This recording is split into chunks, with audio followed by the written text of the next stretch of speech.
Stars basically building blocks होते हैं किसी भी गैलेक्सी में, लेकिन कुछ ऐसे स्टार्स भी गैलेक्सीज में मौजूद हैं जिनका काम सिर्फ और सिर्फ गैलेक्सीज की नॉर्मल फंक्शनिंग में डिस्टर्बेंस पैदा करना है। इमेजिन करें गैलेक्सी को जहां सब कुछ नॉर्मल तरीके से चल रहा होता है, लेकिन एक वांडरिंग स्टार आता है और उसके किसी भी पर्टिकुलर सोलर सिस्टम को ही तबाह करके रख देता है, जिसकी वजह से पूरी की गैलेक्सीज में ही डिस्टर्बेंस पैदा होती है। जी हाँ दोस्तों, हम बात कर रहे हैं रोग स्टार्स की। किसी भी एस्ट्रोनॉमिकल इवेंट की वजह से किसी गैलेक्सीज में कुछ स्टार्स ऐसे होते हैं जो एस्केप कर जाते हैं और स्पेस में वॉन्डरिंग यानी कि घूमना फिरना शुरू कर देते हैं। वो किसी भी गैलेक्सी के अंदर नहीं होते, इसीलिए एक गैलेक्सी से दूसरी गैलेक्सी और दूसरी से तीसरी इसी तरह ही स्पेस में घूमते फिरते हैं। इन स्टार्स को रोग स्टार्स कहा जाता है। स्पेस में सिर्फ रैंडमली घूमने वाले ये स्टार्स ही नहीं बल्कि कुछ प्लैनेट्स भी होते हैं जो इसी तरह रैंडमली घूमते रहते हैं और किसी भी एक सोलर सिस्टम से दूसरे सोलर सिस्टम में या सिर्फ स्पेस में ही घूमते रहते हैं। ये प्लैनेट्स किसी सोलर सिस्टम की फॉर्मेशन के मौके पर ग्रेविटी की इंटरेक्शन की वजह से है वो एस्केप कर जाते हैं किसी पर्टिकुलर सोलर सिस्टम को और स्पेस में रैंडमली घूमना स्टार्ट कर देते हैं। इन्हें भी रोग स्टार की तरह रोग प्लैनेट्स ही कहा जाता है। लेकिन रोग स्टार के कंपैरिजन में रोग प्लैनेट्स को आइडेंटिफाई करना बहुत मुश्किल होता है, क्योंकि रोग स्टार की वो अपनी लाइट होती है जो वो रिफ्लेक्ट करते हैं, लेकिन रोग प्लैनेट्स की अपनी कोई लाइट नहीं होती। ना सिर्फ इनकी अपनी कोई लाइट नहीं होती बल्कि ये किसी पर्टिकुलर सोलर सिस्टम का हिस्सा भी नहीं होते, जिसकी वजह से ये किसी स्टार की जो लाइट है उसको भी रिफ्लेक्ट नहीं कर रहे होते, जिसकी वजह से इन्हें देखना बेहद मुश्किल है। लेकिन फिर भी आज तक बहुत ज़्यादा जो हैं वो रोग प्लैनेट्स इस वक्त तक वो डिस्कवर हो चुके हैं। आज से तकरीबन 70,000 साल पहले ये शोल्स बाइनरी स्टार सिस्टम हमारे सोलर सिस्टम के करीब से गुजरा। ये बाइनरी सिस्टम रोग स्टार पर मुश्तमिल था, जिसमें दो स्टार थे जिन्हें शोल्स ए और शोल्स बी का नाम दिया गया। शोल्स ए हमारे सूरज का 9% मास रखता था, जबकि शोल्स बी है जो वो सिर्फ और सिर्फ 6% मास रखता था, जो कि 0.8 light years away from the sun गुजरे। इनका फासला इतना ज़्यादा था और मैस भी इतना कम था, जिसकी वजह से इन्होंने हमारे सोलर सिस्टम में कुछ ख़ास तब्दीलियां नहीं की।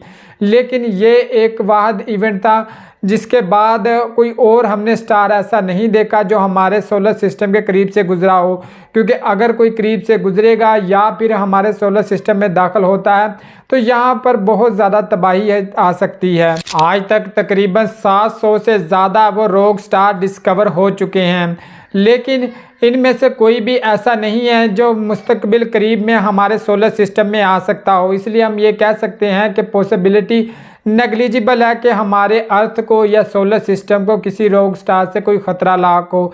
लेकिन एक ऐसा रोग स्टार मौजूद है जिसे ग्लीज 710 का नाम दिया गया है, जो तकरीबन 92,000 किलोमीटर पर आवर की रफ्तार से वो सोलर सिस्टम की तरफ हमारे आ रहा है और तकरीबन 1.3 करोड़ साल के बाद है वो हमारे सोलर सिस्टम में दाखिल हो जाएगा। ये एक ऐसा स्टार है जो हमारे सन का तकरीबन 60% मास रखता है।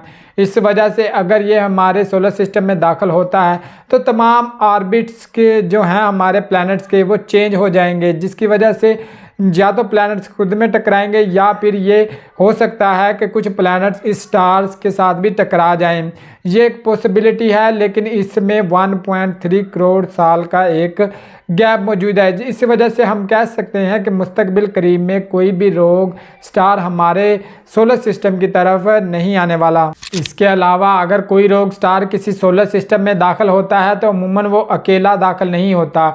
इसके कुछ मून्स और कुछ प्लैनेट्स भी होते हैं जो इसके साथ ही रैंडमली मूव करते इसके साथ चले जाते हैं किसी पर्टिकुलर सोलर सिस्टम में, जिसकी वजह से डिस्टर्बेंस है वो सोलर सिस्टम में और भी ज़्यादा बढ़ जाती है। कुछ रिसर्चर्स ने ये बात प्रूव की है कि हमारे सोलर सिस्टम में आज जितने प्लैनेट्स मौजूद हैं इसकी फॉर्मेशन के टाइम पर इससे कहीं ज़्यादा प्लैनेट्स मौजूद थे, लेकिन ग्रेविटेशनल इंटरेक्शन की वजह से कुछ प्लैनेट्स हैं वो एस्केप कर गए थे और वो रोग प्लैनेट्स बन गए थे।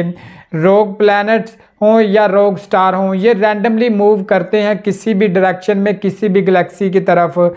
इसलिए कि ये किसी के इन्फ्लुएंस में अगर आ भी जाएं तो कुछ अरसे के लिए ये रहते हैं, उसमें डिस्टर्बेंस पैदा करके ये फिर आगे चले जाते हैं। इसलिए इनके बारे में कुछ खास प्रेडिक्ट नहीं किया जा सकता कि इनकी अगर कोई पर्टिकुलर डायरेक्शन में कोई रोग स्टार या रोग प्लैनेट सफ़र कर भी रहा है, तो अगर इस पर किसी और सोलर सिस्टम या किसी स्टार की ग्रेविटी इन्फ्लुएंस करती है तो ये अपनी डायरेक्शन भी चेंज कर सकता है और अपनी स्पीड भी चेंज कर सकता है। जी बिल्कुल इसी तरह जैसे हम अर्थ पे से मार्स पर जाने के लिए वो मून की ग्रेविटी इस्तेमाल करने का इरादा रखते हैं, इसी तरह कोई भी ग्रेविटी है वो किसी दूसरे ऑब्जेक्ट की स्पीड को बढ़ा भी सकती है। इसी वजह से ये रोग स्टार और रोग प्लैनेट के बारे में प्रेडिक्ट करना कुछ कबल वक्त होगा, लेकिन फिल वक्त इसकी पॉसिबिलिटी है वो नेग्लिजिबल है कि आने वाले वक्त में कोई रोग स्टार या रोग प्लैनेट हमारे अर्थ या फिर हमारे सोलर सिस्टम में दाखिल होने वाला है। लेकिन सवाल ये पैदा होता है कि बाई चांस अगर कोई रोग प्लैनेट या रोग स्टार हमारे सोलर सिस्टम में दाखिल होता है तो इससे क्या तबाही आ सकती है। इससे प्लैनेट्स एक दूसरे से टकरा सकते हैं, हमारा सूरज भी उस रोग स्टार से टकरा सकता है।